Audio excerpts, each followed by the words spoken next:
I want to show you how to increase productivity easily. Now, unfortunately, these are lessons I had to learn the hard way, so this video is to make sure that you don't have to go through that. I'm going to show you 7 easy productivity hacks you can use to get started getting way more done literally tomorrow, including the 4th one that involves fast food, and the last one, which is the reason that I can work as few as 5 hours a week in the summer when my family travels and actually see my income go up.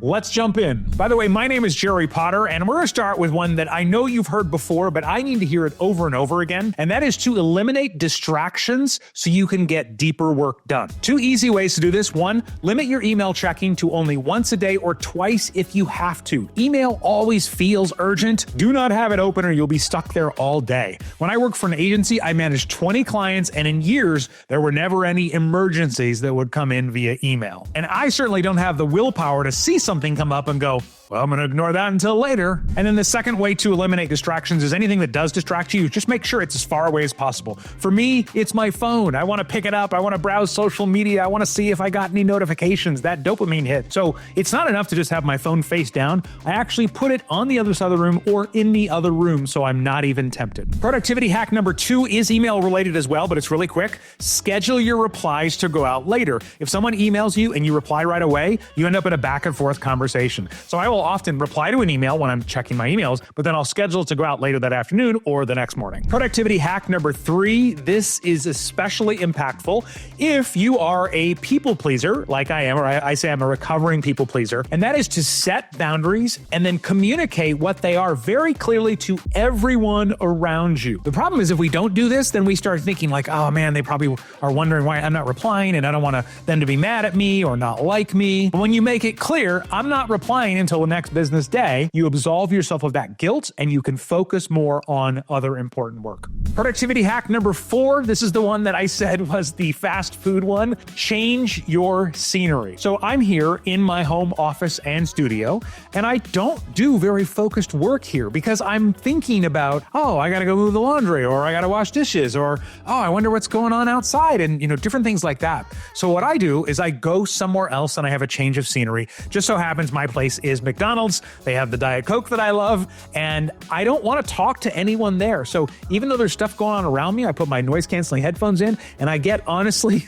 I'm embarrassed to say this, with a multiple 6-figure business, I get my best work done at McDonald's. True story. Change your scenery. It can make a big impact if you get away from the things that distract you. Do you think you could be more productive if you worked at McDonald's, or is that just a me thing? Tell me yes or no in the comments. Next up, productivity hack number 5, which if you are a people pleaser or a recovering people pleaser, this will have a massive impact on you, even though it might make you a little bit uncomfortable. By the way, if you're new here, welcome to Done by Lunch Entrepreneurs, where we help you run your business in half the time so you can be done by lunch and move on to other things that can give you purpose and joy. If that sounds like something you'd like in your business, then make sure to hit subscribe and click that bell. I don't want you to miss some of the cool videos we have coming out soon. Productivity hack number 5, say no to everything. Now, there's a little bit of a nuance here, right? Obviously, you're going to say yes to some stuff. But for years, I would say yes to everything unless I had a reason not to. Hey, could we get on a call and see how we could help each other out on Thursday at 4? Oh, there's nothing on my calendar. I guess, yeah, sure. I can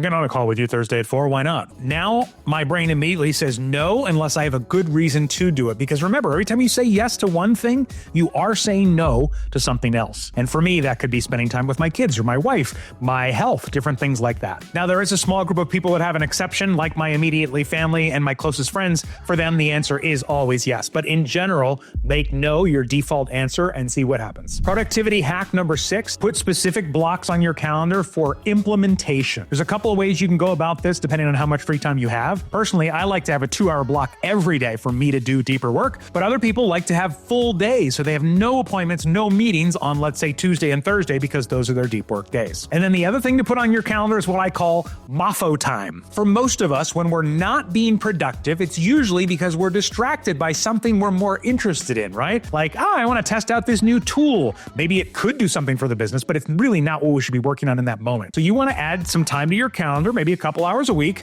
called MAFO time, which stands for mess around and find out time. So by having that on your calendar, then when you're doing other things, you know, oh, I've got MAFO time later today. That's when I'm going to play around with this thing that I'm excited about right now. I'm going to focus on getting this done. Productivity hack number number 7 is the one that allows me to actually work as few as like 5 to 7 hours a week in the summer while my family travels and actually have my income go up. Most online entrepreneurs will never be able to work less as long as they're worried about where the business is coming from, basically getting more leads. So productivity hack number 7 is to just take 2 hours a week. Odds are for most of us, whatever we're getting done in 40 hours a week, we could get done in 38 hours a week. Take 2 hours a week and start building a high leverage asset like a podcast or a YouTube channel or both. Put a podcast on YouTube that can grow your authority and generate regular leads. Because I know that leads are always coming in and converting and everything like that. That's why I can actually make more money even when I work way less in the summertime. Now, if you want to learn more about how to make a podcast that does well on YouTube, I've got a free masterclass linked up in the description of this video, or you can go to thenewwaytopodcast.com. All right, if you liked this, combine it with this other video on the screen right now, 7 lies I told myself that kept me working too much. It really ties in well to everything we just talked about, so check it out now, and I'll see you there.